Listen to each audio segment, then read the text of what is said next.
Our subject is why Y we nuestro shy tema que away tenemos from hoy God. en día es Now, ¿por this was qué a nos lament. apartamos de Dios?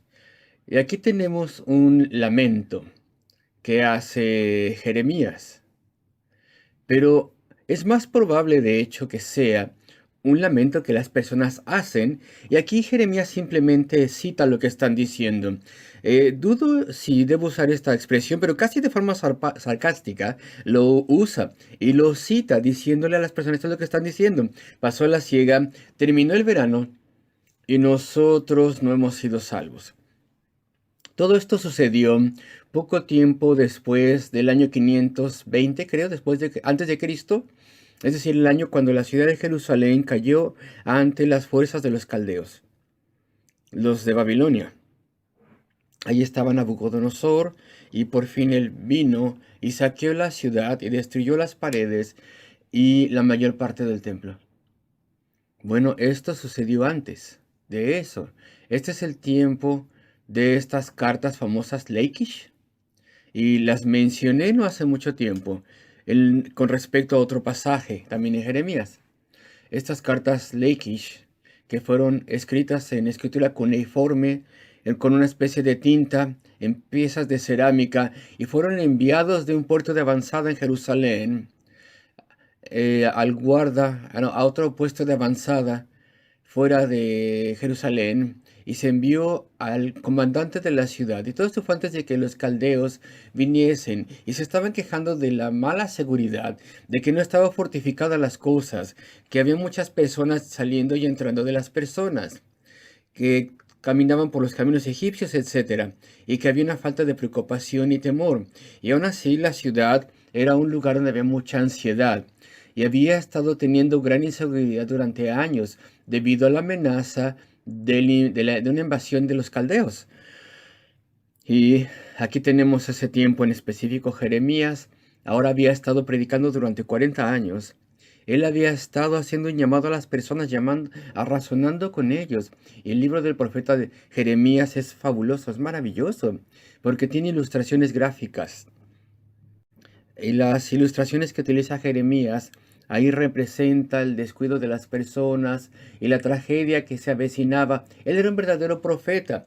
Él predecía y proclamaba. Él hacía un llamado a las personas, les advertía, pero ellos no notaban las cosas, no le hacían caso más bien. Era un periodo irreligioso. Tal vez no es la palabra correcta, pero el problema es que ahí había idolatría, ídolos, y eso es lo que ellos querían, y es lo que ellos preferían.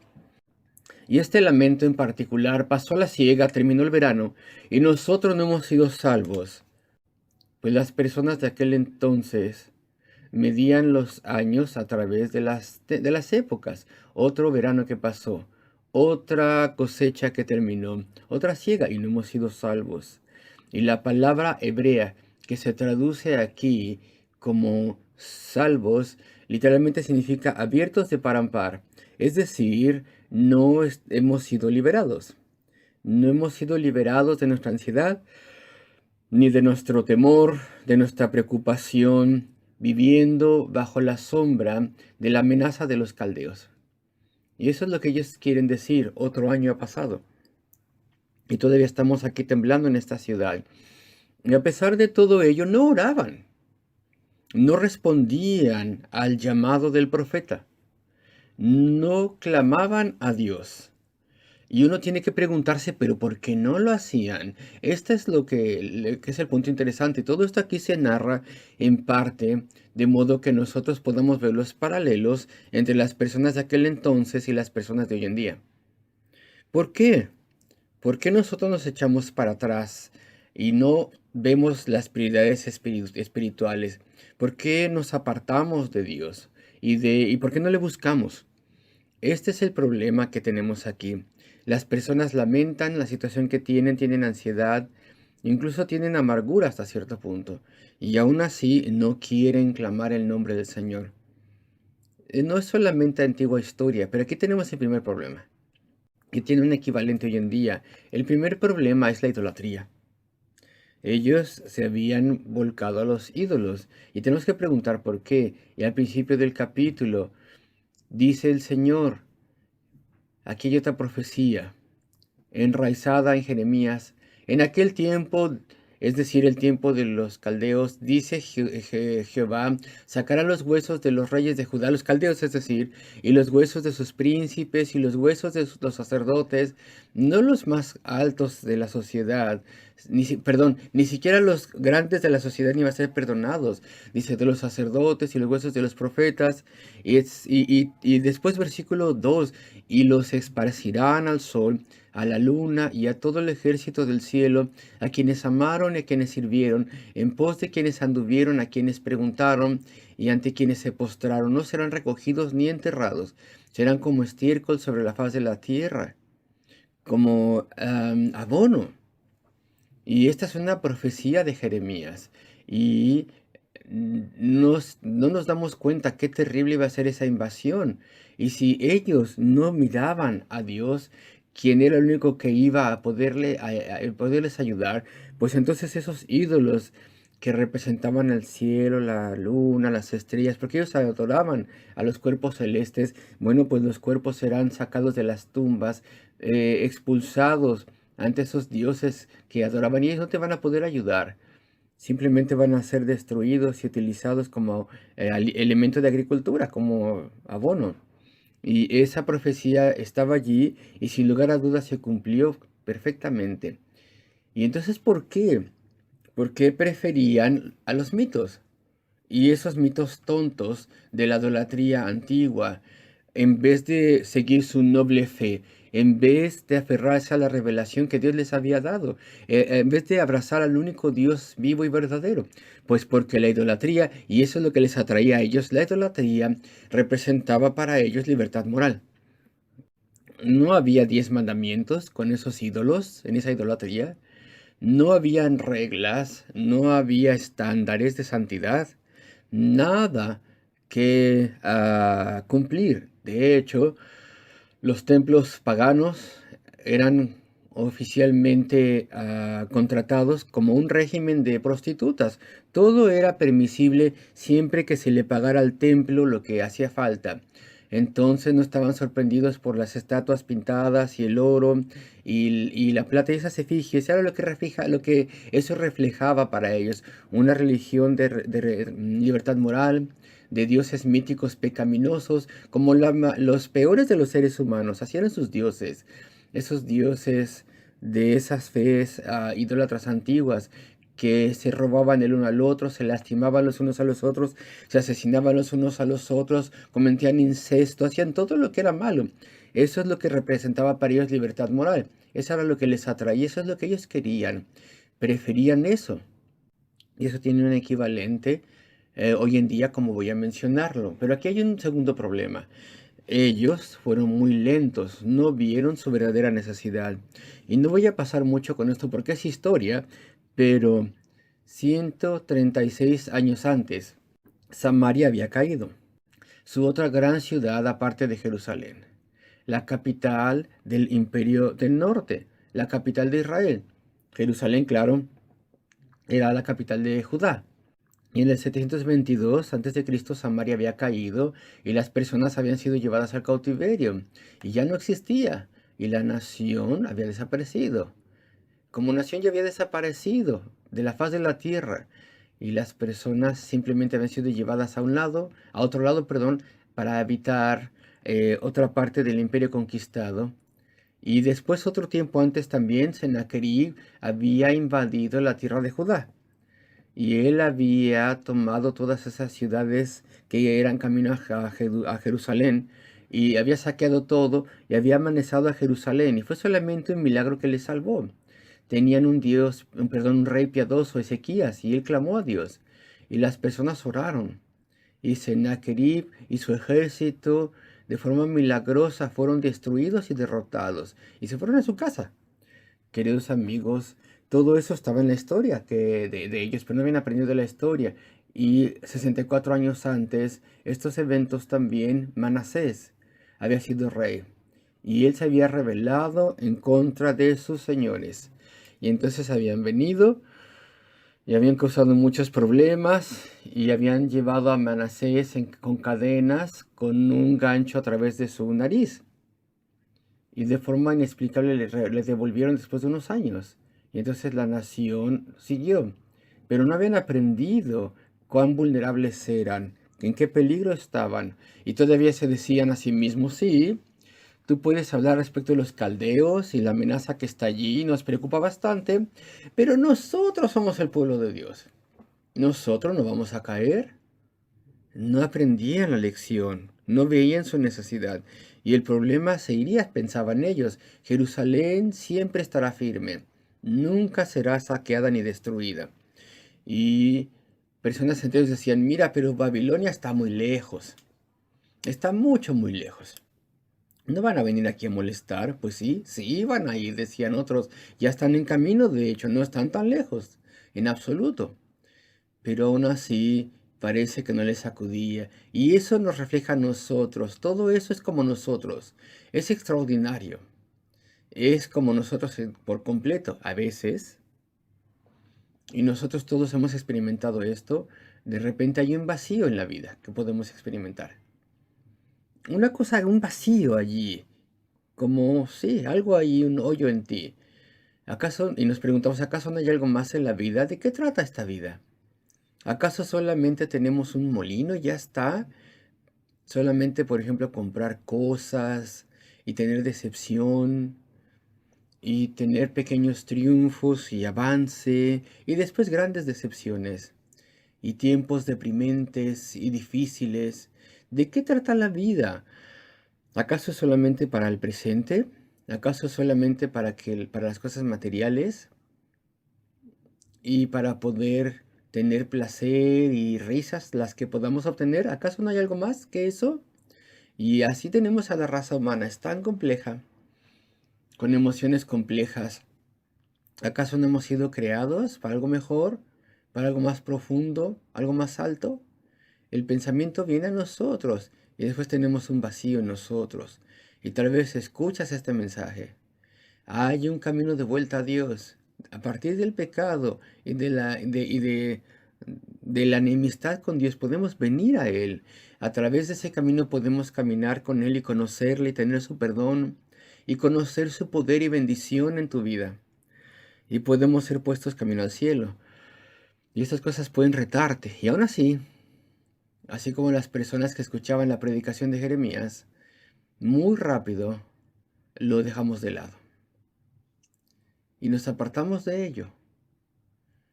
Y entonces todo eso lo echamos de lado. Y aquí tenemos algunas de las razones del por qué. Y voy a ir rápidamente. Me imagino que una razón común hoy en día es simplemente decir, bueno, el problema es que sí, yo me siento así a veces, pero es que simplemente no puedo creer en Dios. No creo en Dios. Y dices, es que eso es común hoy en día, porque vivimos en una era de una programación atea en la mente. Somos bombardeados con eso a través de toda la vida. Entonces, parece que eso es una cosa de una minoría, el creer en un Dios. Y es muy fácil. Y nosotros decimos, yo no creo en Dios. Entonces, queridos amigos, no quiero yo mencionar esto esta noche, pero piensa profundamente. Piensa al respecto de este universo creado. Piensa respecto de ti mismo como un ser humano, con una vida consciente. Y eso es un gran misterio, incluso de forma científica. Ninguna disciplina científica incluso ha intentado comenzar a explicar la conciencia humana, la vida consciente. Estas cosas son muy profundas, sorprendentes. Piensa respecto de la complejidad de tu ser. Piensa respecto de la condición humana. ¿Qué criaturas tan misteriosas somos? Tenemos conocimiento de lo bueno y lo malo. Tenemos una conciencia moral. Y aún así somos completamente incapaces de vivir de acuerdo con los estándares que están grabados en nuestra Constitución. ¿Y cuál es la explicación de ello? ¿Quién te puede decir respecto a estas cosas? Aparte de la Escritura, aparte de la Biblia, aparte de la historia de la creación y la caída del ser humano. ¿Cómo explicas estas cosas? y tus instintos y el hecho de que tú sabes que hay un Dios. ¿Cómo explicamos todo esto? Hay muchas cosas que podemos mencionar y discutir, pero piensen profundamente, queridos amigos, antes de decir, yo no puedo creer. ¿Sabes? Si somos justos, si ponemos todo en una balanza, se necesita mucha más fe para no creer en Dios que para creer que sí hay un Dios. Tú necesitas mucha más fe para intentar llegar a la conclusión de cómo son las cosas sin Dios, viendo lo que tú eres y lo que está a tu alrededor. Y se necesita menos fe de que para creer en Dios. Pero voy a dejarlo allí, solamente en este momento. Ahí voy a dejar ese punto. Y algunas personas se dicen, y esto pasaba antaño también, sí, pero ok, si hay un Dios, pues Él ama a todo mundo. Ese es el tipo de actitud que se veía en Jerusalén. Sí, pero no nos van a llevar a nosotros. Esta es la ciudad de Dios. Nosotros creemos que somos el pueblo de Dios. Y sí, tenemos idolatría. Y sí, no somos puros al 100% en absoluto. Sí, lo sabemos. Pero nosotros no podemos ser saqueados y destruidos. Las personas dicen lo mismo hoy en día, prácticamente. Sí, pero si hay un Dios, Él ama a todo mundo. Así que yo no tengo nada de qué preocuparme. Simplemente puedo avanzar, ignorarle si quiero, porque al final de la vida no va a pasar nada. Tengo esta de teología ya, un poquito de teología. Dios es un Dios de amor, punto, no más. Y ahí me voy a esconder detrás de eso. Sí, pero Dios también es un Dios de santidad.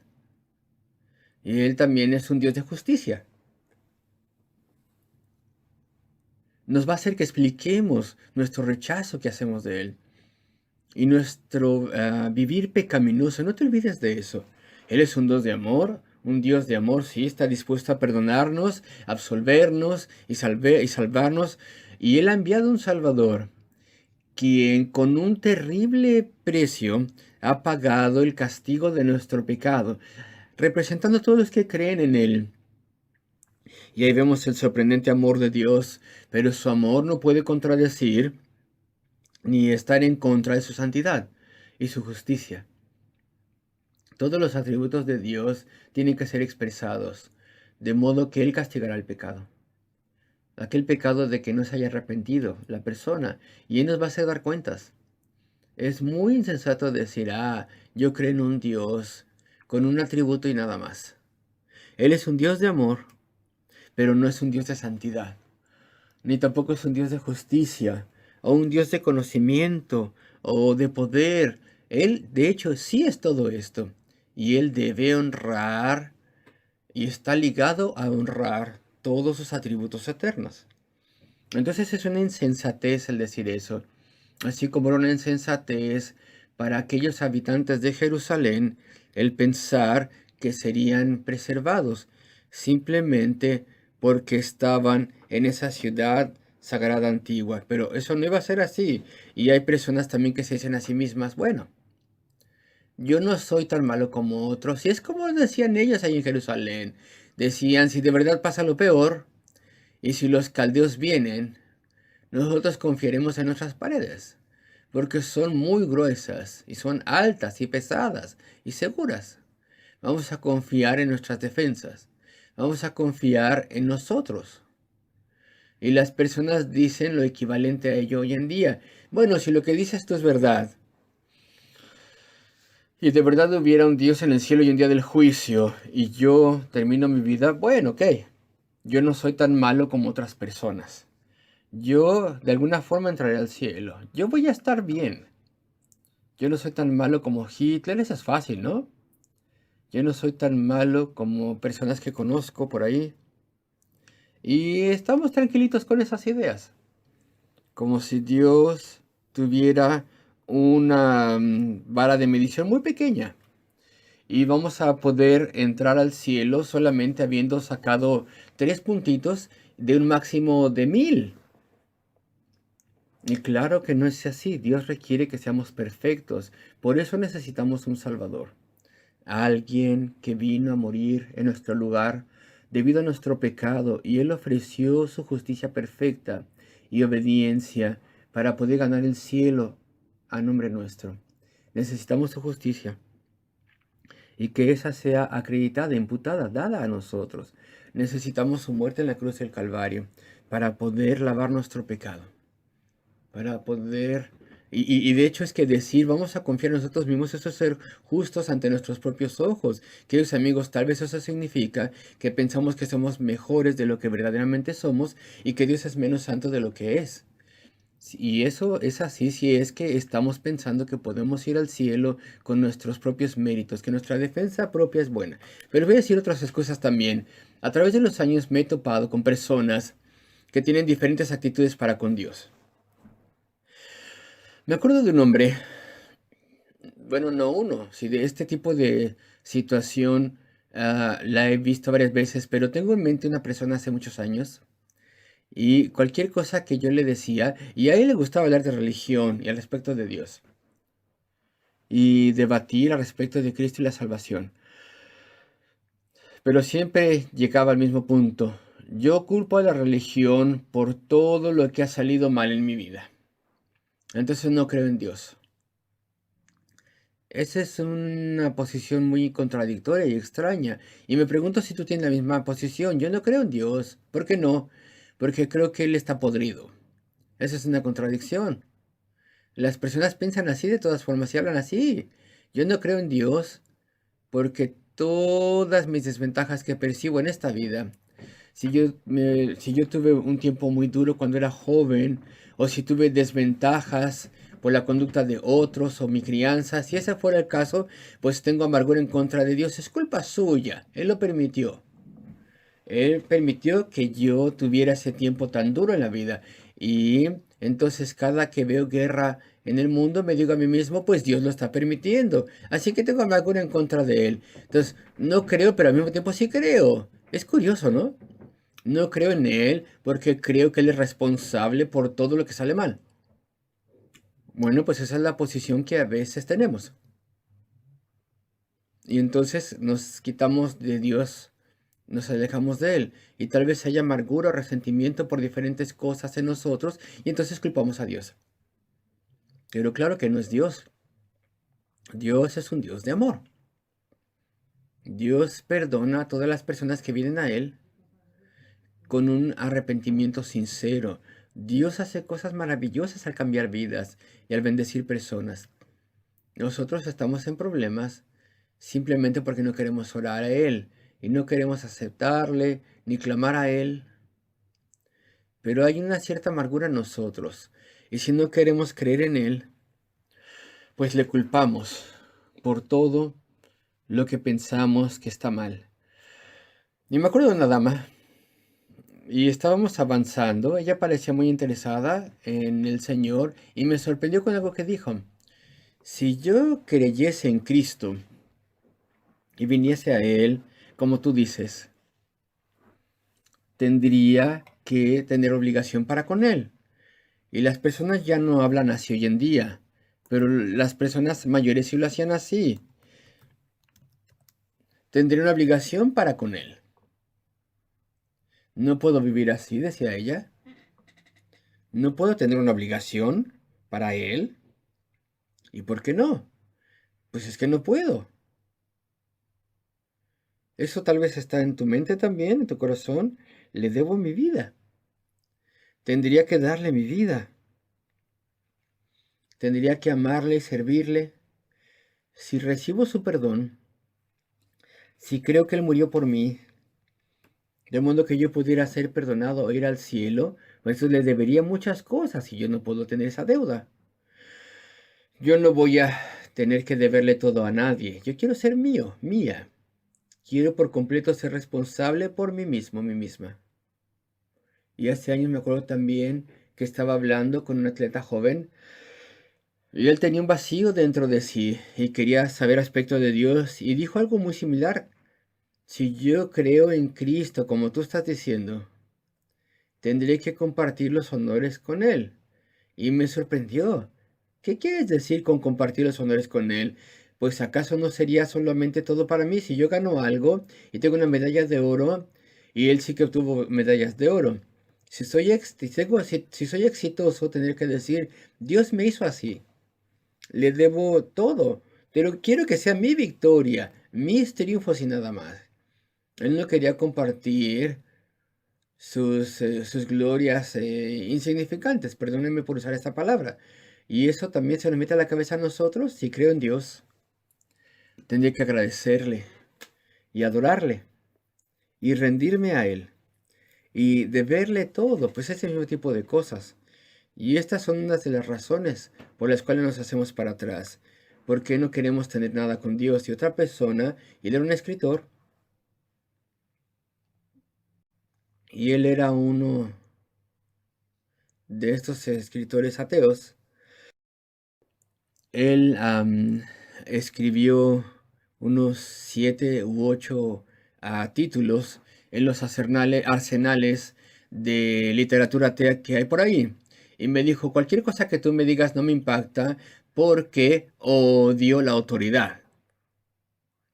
Odio toda autoridad. Eso era lo que tenía en mente y lo escribe en sus libros. El único problema con la religión y el cristianismo es que estás bajo gobierno de alguien. Y él decía, yo no voy a someterme a ningún gobierno. Y bueno, si digo esto, tal vez les ayude a identificar al autor que aunque ya se murió. Sin embargo, eso es lo que él pensaba. Odio la autoridad. Espero que eso no sea un problema con nosotros, porque cuando venimos a Cristo tenemos que rendirnos a su autoridad. Y hay que orar a Él pidiéndole guía y seguir los estándares de su palabra.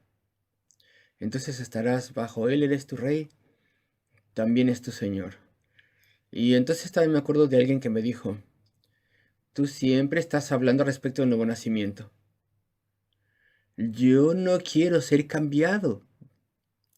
Yo quiero perdón, quiero el cielo también, pero este cambio que en la vida, esta nueva naturaleza, es eso que Dios cambie mis pensamientos y que te haga en muchas formas diferente. Yo no quiero eso, gracias. Yo no quiero eso, muchas gracias. Pero tienes que ser cambiado. No puedes decirle a Dios, mira, solamente perdóname, ¿ok? Ponme camino al cielo, pero déjame como soy. Ese es el problema que tenemos. Necesitamos ser cambiados. Necesitamos volver a nacer. Necesitamos que Dios nos dé una nueva naturaleza, una nueva disposición. La obra de la santidad necesita comenzar en nuestras vidas. Y entonces será un gran cambio. Y si tememos el cambio, pues tenemos que estar muy satisfechos con nosotros. Y también me acuerdo de un hombre que todavía está vivo, un político, y hace años era un miembro del gobierno. Y tuvimos 2 conversaciones grandes. Y después me dijo, que me sorprendió bastante, me dijo, mira, de hecho, él era una especie de adorador porque él iba a una iglesia, pero todo de forma nominal para él.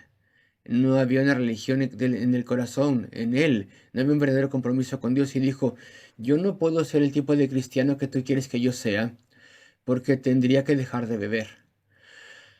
Y yo no le había mencionado nada de dejar de beber a él. Pero él me dijo, mira, no es solamente un beber social. A mí me gusta, bueno, pues uso el alcohol, me dijo, como una droga que me cambie ¿cómo se dice? Como una droga que me cambie el humor. Él no quería estar ebrio, era responsable, él era muy responsable, pero se daba cuenta que estábamos hablando de que si venimos cerca de Dios no podemos tener drogas que afecten el humor. Porque no podemos nosotros despreciar nuestra naturaleza humana y constitución. Tenemos que estar alertas para estar cerca de Dios y servirle y alabarle y adorarle. Y esta era una piedra de tropiezo inmensa para él. Tal vez tú tienes un hábito, alguna especie de adicción. Tal vez no sea una terrible, pero para ti es algo preciadísimo y no quieres dejarlo de lado. Bueno, eso es una tragedia, porque eso no te deja buscar el perdón de Dios y la nueva vida. Y me acuerdo de un hombre que me dijo, si soy cristiano, mi negocio se va a colapsar.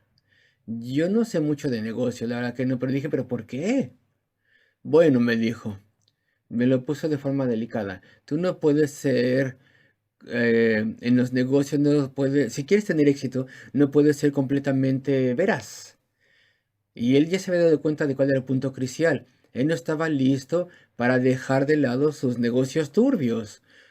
No estaba dispuesto a dejar de torcer la verdad, así que no podía venir a Cristo. Todo eso era muy importante para él. Y en otra ocasión, y me estoy remontando muchos años para mencionar esto, estaba visitando en la cárcel a alguien. Y eso fue antes de que desecharan los cubículos en esa cárcel. Había una pantalla de vidrio ahí. Y se había pedido mi visita. Era la tercera sesión. Estábamos hablando respecto a las cosas de Dios y la fe y venir a la fe. Y entonces vino la objeción grande. Y este hombre, que tenía convicción de fraude, me dijo, yo no puedo aceptar lo que estás diciendo. Y esa fue su explicación. Porque es demasiado fácil. Es demasiado fácil. Bueno, él era un hombre muy listo, estoy seguro, muy astuto. Pero no era uno de estos intelectuales maravillosos que andan por ahí, que solamente quería un sistema de salvación que fuera intelectualmente satisfecho. Entonces quise decir, ¿qué es lo que quieres decir con es muy fácil? Y le hice ciertas preguntas y entonces obtuve la conclusión, correctamente o no, que lo que él me estaba diciendo es lo siguiente. ¿Necesitas ser un camino a la salvación? Sí, necesito el perdón de Dios. Dios tiene que hacer algo por mí. Yo no puedo hacerlo solo, pero todavía necesito un camino a la salvación de donde pueda obtener un poco de crédito. Algo complicado que tenga que hacerse. Algo que no todo el mundo pueda hacer, pero que yo sí pueda lograr y hacer. Y eso es demasiado simple lo que tú me estás diciendo. Cualquiera podría hacer eso que tú dices. Cualquiera puede arrepentirse. Cualquiera puede rendir su vida a Cristo. Cualquiera puede postrarse a los pies de Cristo y confiar en Él. Eso es demasiado simple para mí. No hay ningún crédito ahí para mí. No es exactamente lo que dijo, pero yo creo que es lo que estaba teniendo en mente.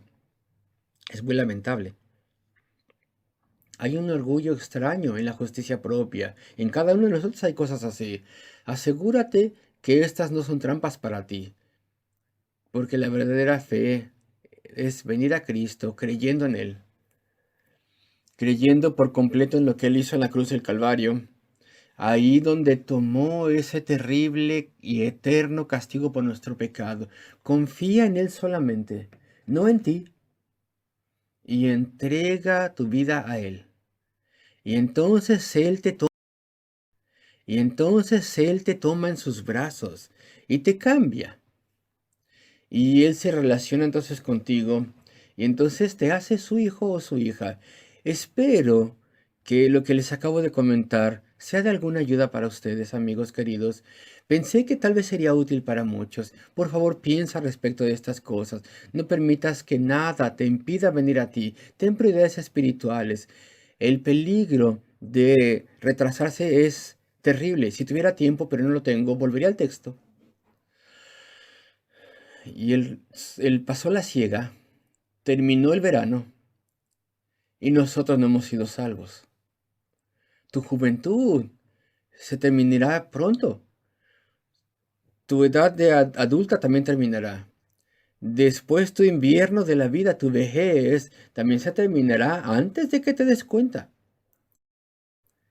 Y será entonces la tragedia de que de decir y no somos salvos. El día de la gracia terminó. El día de oportunidad se ha terminado y no somos salvos. Eso es terrible, queridos amigos. No permitan que estas cosas les pasen a medida que vienen a Jesucristo buscando salvación. Oremos juntos. Oh nuestro Dios, Padre Celestial de gracia, míranos, Señor, a todos, ayúdanos. Quita de nosotros la necedad, Señor, el orgullo, Señor, quita de nosotros malentendidos y demandas irrazonables y ayúdanos a ver nuestra necesidad y a valorar la salvación que es en Cristo. Ese amor maravilloso que le trajo del cielo a la tierra para poder sufrir por pecadores. Oh Señor, tráenos a Él, llévanos a Él, te pedimos, en el nombre de Cristo Jesús y por amor a Él. Amén.